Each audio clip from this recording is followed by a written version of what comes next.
What's happening, fandoms? Welcome back to the channel. If you're new here, we react to music videos and shows. Today, we're checking out some Damiano David content. We got a Buy Me a Coffee request from Judith. Thank you, Judith. Requesting this appearance that Damiano David had on a show called Lip Service. It's an interview, and he's supposedly going to be talking about his relationship with Dove Cameron, his album that is coming out or is sort of out, and the future of MÅNESKIN. Sometime in May. Yep. All right, let's go ahead and check it out. I think we're going to do it in two parts because it's kind of long. So we'll figure out where we're going to do part one, part two. Now accepting priority music requests through our Buy Me a Coffee program. You can find the link in the description below. Send us a music prompt and we will get to it right away. This relationship brought this wide range of color into my life that I didn't have until that moment, and really reshaped my relationship with the external world, and also my belief in good, that like good things are gonna happen and good people are gonna come and get into your life. And so I always talk about her like an angel. I call her Angel, so it really made sense to put it into a song. That's cool. That's so sweet of him. Welcome to the show, Damiano David. How are you? Hello, I'm good. Thank you. Thanks for being here. It's a big week for you. Yeah. The record's dropping soon. You brought the perfect weather to New York. Yeah, I do it. You do it. You definitely do, for sure. By the way, I think you do a great New York accent from what I hear, right? I'd love to hear it because I can do mine. But I wish I had a New York accent. Apparently, you do a great one. You do great accents. I hear. That's the word on the street. The record's dropping soon. Yeah, May 16th. You really excited about it? I'm very excited. soon. I'm very excited. It's amazing. It's this what week. What are your fears? Funny little fears. I mean, I have a lot of fears. I hate flying. I'm always lonely. I hate to be lonely. Do you have the same fears that I do? I hate being lonely. I don't cope well with it.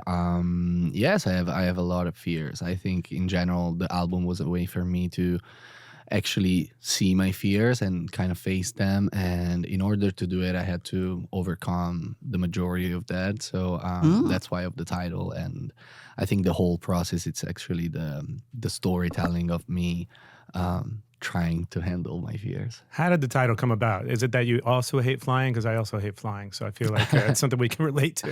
No, I think we were thinking at potential titles, and there was a bunch that were coming up, but like there's a song that first of all has the line, I've got a funny little fear of da-da-da, and also it's a common theme between a lot of songs. Like I wasn't even aware that I was doing it because I didn't know the title, but there's a lot of songs where the word fear comes out, and where I'm talking about something that starts from a concept of fear.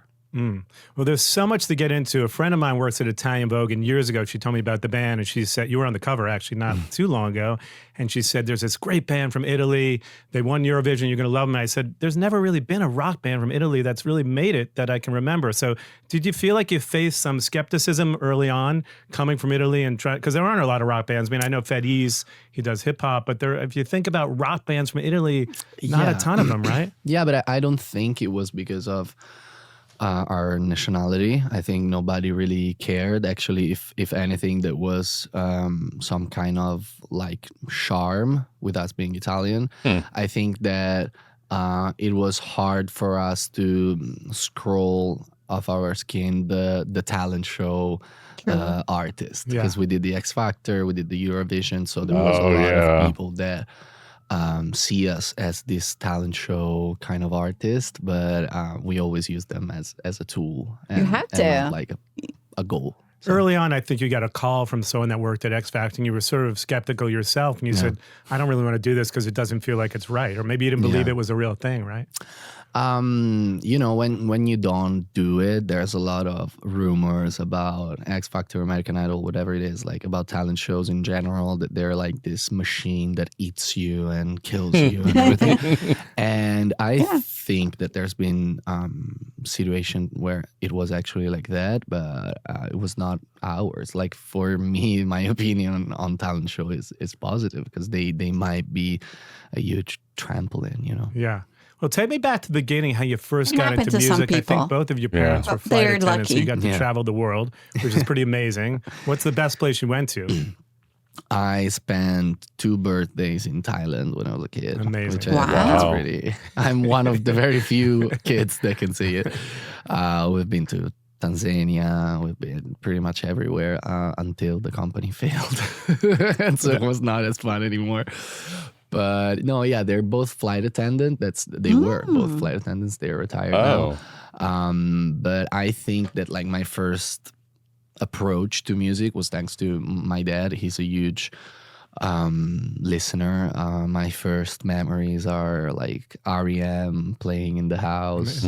So yeah, Good I think stuff. it's a lot of it, at least of the taste. It's from him. Also, my mom loves music in general, but in a less intense way. And apparently you and your brother would play Guitar Hero. I think one of you was into Guns N' Roses and one of you was into Aerosmith, but I think maybe he won. Yeah, he won. He won, and we ended up going to the Guns N' Roses concert. Nice. It's funny because you refer to Guns N' Roses at some point as like a pop band, because I know a lot of the music you're doing now is different than MONESKIN, but in what way do you mean? Because do you just mean popular music, or back in the day you kind of thought they were... Yeah, I think that I always think that whoever was topping the charts at their time was pop. Yeah. Because pop means popular. So Yeah, like they true.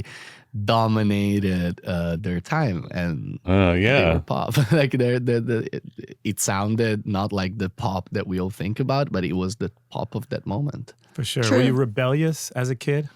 I was a very I was a very active kid. Yeah. Yeah. In what way? You just didn't want... I mean, you wanted to do music, I think, from such an early age, right? I mean, you didn't really do it professionally until you were in your teens. I think it was sort of like basketball or music. I'm happy you chose music. Yeah. No, I was a little how do you say, like I was promising when I was little in basketball, so my parents didn't take it very well when I stopped, but thank God I did, because I'm barely 6 foot. So 6 feet. So yeah, but I always had a relationship with music. Like it always been part of my life. It's always He's been passionate with music more. not that I was aware of because I was a kid, but it was a huge companion for me with everything I did, and to focus, to think about my emotions, to spend time to like literally wherever. I always had this dream of being a musician and everything that it concerns. So I started doing doing it like seriously at 14, but Wow. I think it's That's like very an young. thing that I have since I'm born. And your dad collected vinyl, but what was the first record that you bought, Damiano, on yourself, on your own? First record that I bought, I think it's Mika's record. The Good first record. It was like the first time I had money. Yeah. Like stealing money from my mom purse. Was your dad into rock and roll, or was mostly... Yeah. No. He's a huge rock and roll fan. Elvis Costello, Amazing. Red Hot, REM, Soundgarden, like everything. He's a huge. That's musical great But it's stuff. interesting. You always thought, I think, musically, you never have idols because you feel like it's like unattainable in a sense, and it's something that you don't really believe in as much, I guess, right? I think it's. I think that even if I didn't do this job, I always have a hard time idolizing someone that much. Like I can respect your production, I can respect your music, but until I know you from close, like there's people that I know and I don't like the music they do, and I respect them more than people that I know. That's a great I way like to their say music, it. but I don't really like them. So it's He's being politically the correct. production and the person are always like very separated. So I True. might be a huge fan of that specific song or that specific album or that specific performance, but then the artist per se, it's hard for me to have like this fascination. And now that I do this job, I think it would be also weird. Yeah. Because they literally do my same job. Like Yeah, somebody does it at a higher level, of course, which again I really do respect. but then we are colleagues. It's So- interesting True. too. Sometimes it's hard to separate the art from the artist, right? There's artists that I love, but you're right. Maybe as people, they're not the greatest people. So I want to listen to the music, but I'm like, that person's a shitty person, but I still want to. What do I do? It's a conflict. But Exactly. Yeah. growing up, talk to me about growing up because it's so fascinating. You kind of met the band on Facebook, which is weird because it's like such not a thing now. Like if I wouldn't find a doctor on Facebook, but I guess back in the No, day, it that's was a kind of what was thing. going on, Yeah. right? Yeah. And also like with social media trends in Italy, we're always a couple of years late Right. compared to here. So Facebook was actually still a big thing. And me, Victoria, and Thomas, we were in the same middle school, and we knew each other like hi, not much more than that. And then we found our drummer Ethan on Facebook with literally like an announce, like we need a drummer. And I was like, okay, I'm a drummer. And then he came and he was 10 times better than each one of us, and we were like playing it cool and be like, okay, we'll let you know. But we were like, oh my God, who's this kid? Was he the That's only so one that replied to that, or were there other people? He was that, the only the person only that one. replied to that. Yeah. So I guess in a way, it's fate, right? I believe there's a huge part of fate. Yeah. Yeah. Like, yeah, it was supposed to happen one way or another. Because they had another singer early on. I mean, again, you guys They- were only like 14, so I don't know how Yeah, yeah. serious the band was at that point. But They had a girl singing, but they weren't very happy about it. and the first time you got together, because you end up playing, you end up busking on the streets of Rome and whatnot. But the first time you got together, was there instant chemistry with everyone? Or you thought, I could work with this, or kick out your singer, I'm better than her. I think we were so young that we were not even thinking about like chemistry or anything else. We were like, and I think each one of us individually had this thought, like, I want to play, and these kids allow me to play. So Aw. let's play first, then we see if there's but I think at 14 you don't even have the idea of chemistry. I think it just happened happens. because there was very strong chemistry, of course, but we didn't realize it until we got to X Factor and we were facing a real audience for the first time. We didn't understand how special we were in that moment. What did the ad say when you looked for Ethan? Did it just say Italian rock band looking for a drummer, or did you actually specify like what you were into? Do you remember? I remember we texted like looking for a drummer for a like prog experiment. We said Prog. something like so weird that was totally not our genre. But at the time, like, you're a kid and you believe that you might be the next Pink Floyd, and then Right. you try and you're like, okay, let's try the That's next so thing. cool. Did everyone else in the band share the same influences? No. I've always been kind of the outsider in the band. They've Interesting. always been extremely into the rock culture and the band culture in general. While for me, I was an extremely like pop raised kid. Of course, I had knowledge because of my dad of all like the bands and the big frontmans and the big groups. But I've always had like a tendency for pop, and my rock/band culture comes a lot from them. Although you went through a little phase of rock, because you mentioned the Aerosmith, Guns N' Yeah, Roses yeah, phase. no, so definitely, there was definitely definitely. that phase at Yeah, some yeah, point, yeah. right? How do you think that Italian culture kind of shaped you as an artist? Because you mentioned on your new record, it's sort of like Italian drama, and we're going to get into the new record too. But how do you think coming from Italy like shaped you as an artist? I think, like, first of all, culturally, I have some patterns and dynamics and beliefs that I think come a lot from my culture, and also I think the huge attraction for beauty in general and in every form. I think it's a very Italian thing. yeah. In general, I think my taste it's deeply shaped in Italian culture, also musically. Let's say our peak historically has been with songwriters, and so I have a huge fascination for words, language, how to say something in 1,000 different ways to spark a different emotion. So I think I'm heavily influenced by my being Italian. You mentioned you could just in the future, you would maybe just be a songwriter and producer. Do you feel like Yeah. that's something you would just do and that would satisfy you? Definitely. Yeah. I think once my stage dreams will be over, my dream would be to be a creative. Not only songwriting. I like to write projects in general. Never like know. He could be a the visuals producer. and Yeah. how we are going to communicate X, Y, Z.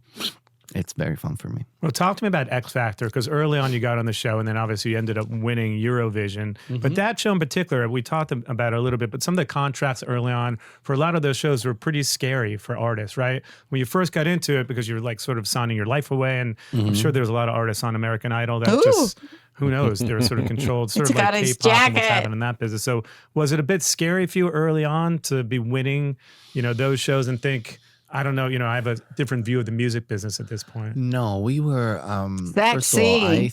all, we didn't win X Factor. We got second place, which I think was our goal. Blessing, in a way. I think it was our golden ticket, literally, because if you win, you get a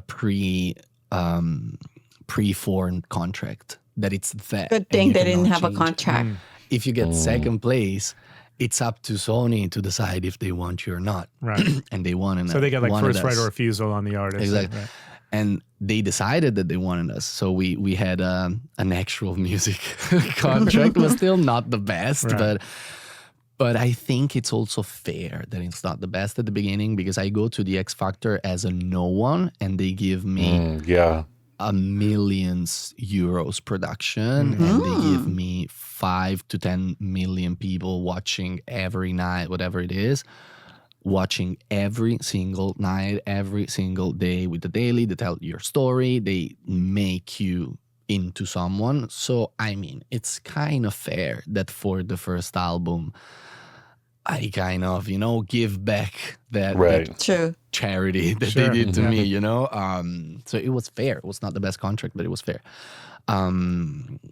But we were so naive at the time. Like we were Oh, they were so young. convinced we Right. are the coolest kids Of course. in the market. Like you cannot find a cooler kid than us. We're Yeah, good. are the we make coolest. good music. Like we cannot. They be are pretty stopped. cool I love kids. the Yeah. videos of you busking on the Yeah. street even before that, because even then you saw that you had the confidence, and obviously you're playing at different. I think you even played at like restaurants early on Yeah, too, yeah, right?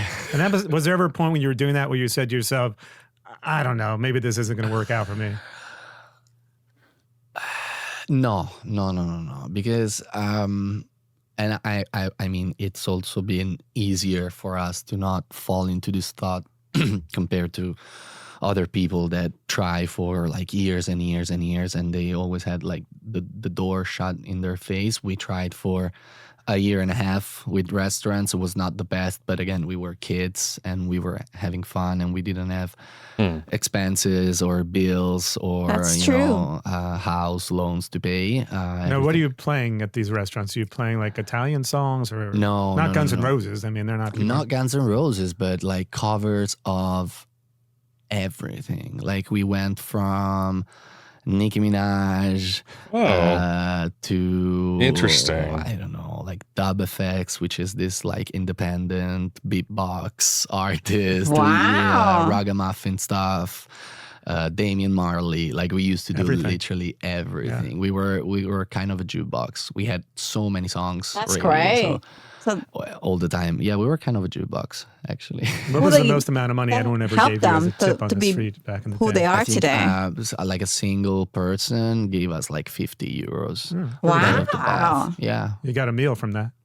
I mean, like that's huge. Yeah. For basking, it's like huge. It's a day. You ever Yeah. go Right. back and look at your progression from the first shows on X Factor to when you Yeah. won Eurovision? What do you think of your progression when you watch it? There's a bunch of fan made videos of our whole Yeah. timeline, and it's Saw that, emotional, right? Of course. Yeah. It's so crazy also to think that it was 10 years ago. Yeah. And it's Can like you such a believe long that? time, and it feels like it was yesterday. Is it hard to watch those videos, or you embrace it? You No, love it? no. It makes me smile a lot. Amazing. Aw, Well, you achieved so he's much so with the band, humble. obviously. Is it hard staying on top and always sort of chasing that spot? I mean, you toured with the Stones. You got nominated for a Grammy. I want to ask you about that too. You toured awesome. the world. Is it hard? Are you always chasing that thing where you kind of want to stay on top? It's hard if you make it your goal, because then if it doesn't come, it starts being a nightmare. Because in order to get it, you have to sacrifice a lot of things. So if you don't make it your main goal, but you make it a beautiful consequence of what you're doing, I think it's doable. That's a nice way to look at it. Which Yeah. is the way I'm doing it now. Like, I always try to not think at the like the final goal, because there's no final goal. There's no like, I have to win this Grammy, I have to win this award. That's There's true. none of that. There's like the awareness that if we do things properly, we higher the chances for us to be recognized. But at the same time, for me now, the huge priority is my mental health and not finding myself like That's dying true. with anxiety and loneliness and all this stuff. So I always try to put on the scale the two things. And I think it's all about finding the balance of like how much you want to He's sacrifice. so and- well spoken. He is. and also, how's your heart while you do these things? Because there's He's so smarter many now, things, yeah, like 'cause he's much endless older. opportunities to play, to promote your He's music. been there, and done you that. can like theoretically take them all, Yeah, it's a lot of pressure too. but it would mean like to sacrifice completely your personal time. And if you're willing to do it and you had in your head that that's your plan, that's a good thing. If you're able to enjoy doing it and not thinking that if I do this, automatically I'm gonna win a Grammy. Because then if you don't win a Grammy, You it's disappoint not yourself. nice. It's really Yeah. not nice. Although it was probably amazing getting nominated Yeah, for no, Best no, New it was- Artist. I it mean, was- that's got to be like a dream come true, because you was work your whole insane. life to get that nomination, right? It was insane. I honestly, I didn't think as an Italian artist that I would ever have the chance to be nominated, especially for like a main category like Best New Artist. It's Yeah. like wow.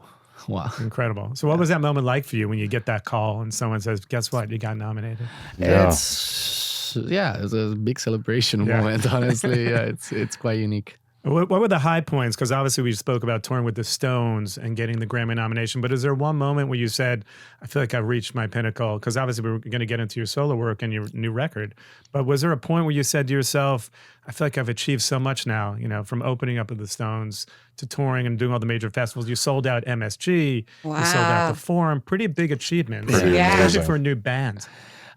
For me, I think there's two like milestones. The first one, it's more related with being Italian and my culture, which is winning Sanremo, which is what brought us to the Eurovision. Which for me, it's the craziest thing we did, like the most odd thing we did, because Sanremo, it's the celebration of Italian music. So it's Yeah, like it's a all big thing the over there. best Italian, like all the big Italian artists, 20, 25, whatever, they compete 5 nights with the same song Wow. to be like, you're like the artist of the moment, whatever. Uh, But it's like such a crazy thing that we wanted, because we wanted with Zitti e Buoni, a rock song, and that's the least rock place in the world. Like the last rock act that went there ended up last. Oh. So it was a huge leap of faith, and winning was like Wow. kind of the proof that everything is possible if you really put your heart in it. And then probably having a sold out American tour and world tour was Wow. like, you understand that now you're playing the major league. Yeah. Yeah. Is it hard for you? Because I think you're friends with a lot of your friends from like high school that you grew up with. Is it hard when you go back to Rome? You played for like 70,000 people there or something. So is it hard when you want to keep your anonymity and you just want to kind of lay low when you're home? Or does everyone bother you all the time there? Yeah, in Italy, of course, there's a huge percentage of people that You can't walk down the street there, right? not really. Yeah. But Do you no, mind that, or is it? I do mind yeah. that. Yes, I do mind that. it's a bother, I huh? think in the future I'm gonna do like a process of disappearing. It's of course it's beautiful from one side, because it opened so many doors for my life, but then of course sometimes I miss. I think today even more than when I was actually that age. But like I feel like I missed my 20s because I was either working or like Touring. closed in some house Yeah. to kind of relax and everything. But I have to say, like, my friends are a huge support system. They're the same people I used to hang out in high school, so I always have that picture of normality waiting That's for me good. home. The great thing about your friends from high school is they don't really usually care what you do for a living. They don't. Yeah, they make a lot of fun of me. My friends are like, I don't care if you're running a company or you're a janitor. As long as you're my friend, that's all that matters.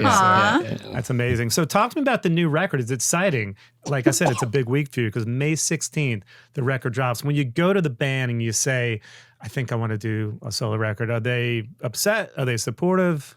No, I think it was something that developed in such a long time. Like, I didn't wake up one day and I was like, I want to do a record. Like, I woke up one day and I'm gonna do the record.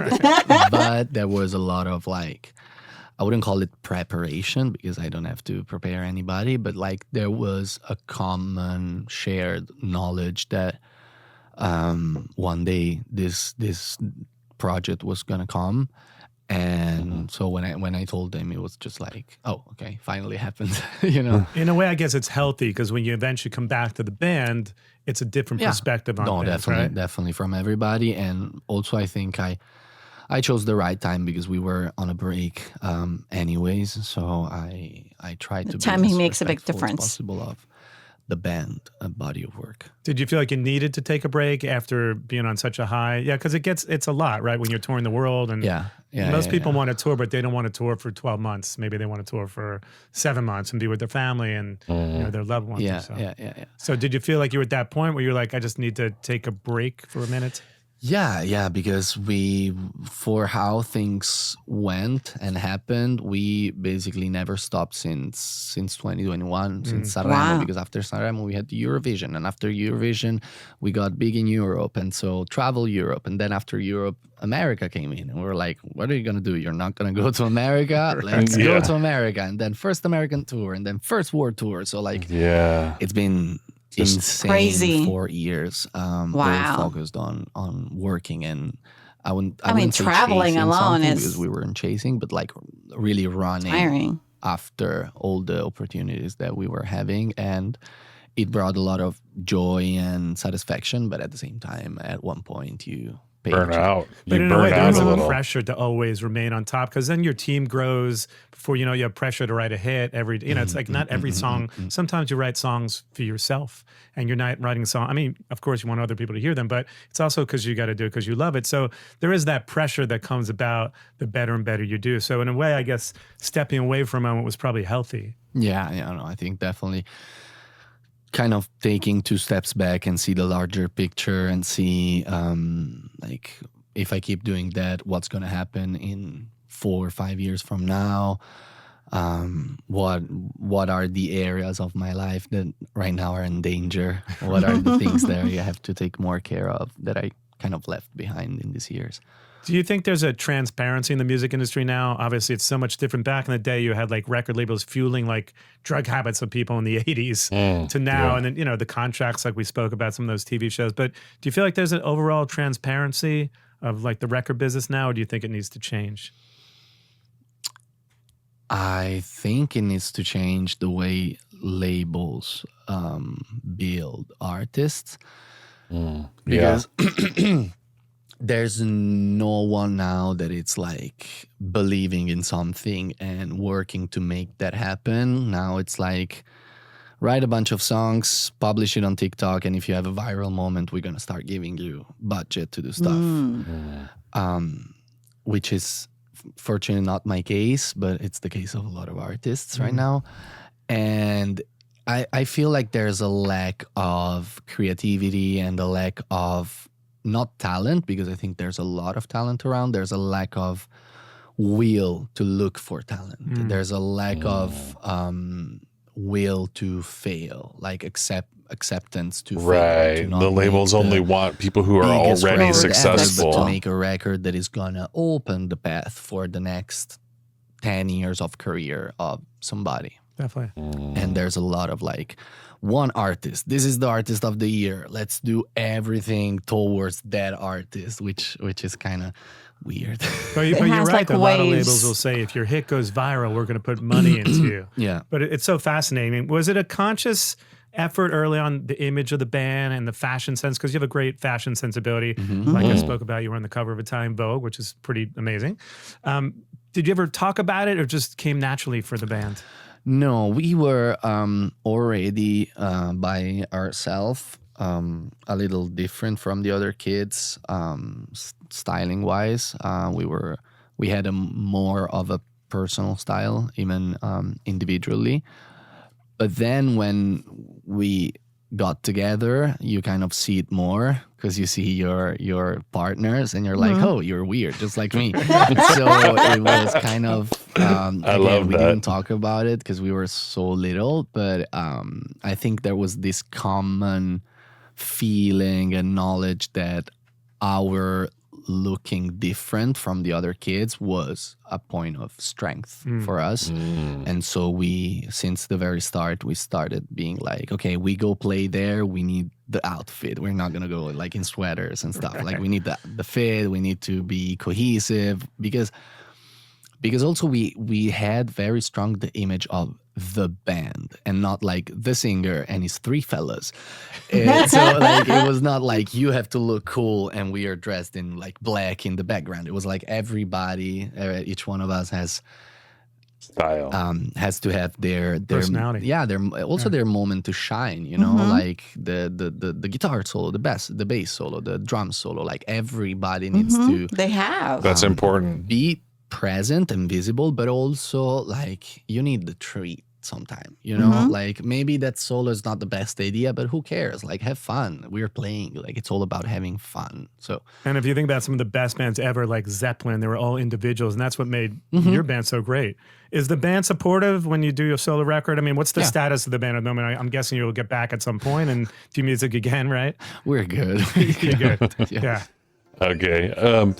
We'll leave it off there because I'm sure he's about to get deeper into the MONESKIN part of this, and this is a good stopping point. It's just about halfway. Yeah. It's amazing to see his perspective on fame, their work, creativity, all of these things. He's so like Humble. succinct and humble, and he has such an interesting He's point very, of view. you could tell that he's very well grounded. Yeah. And then, you know, he talks about his band like a family. And he talks about, you know, Cameron as an angel. It's just like you can tell he's very well grounded. Yeah, I think probably the majority of the Dove Cameron stuff is yet to come, which will be fun when we pick up the second half of this. Yeah, what a cool interview. It is. Well, thank you again for tuning into our channel. Don't forget to give your love and support to Damiano David. His link will be in our description below. Thank you for your love and your support to our channel. We really appreciate you. Thank you for loving our channel, liking our videos to get the algorithm going. Share with your friends and family. Thank you for subscribing to our small mighty channel to help us grow. Thank you again, and see you in the next video.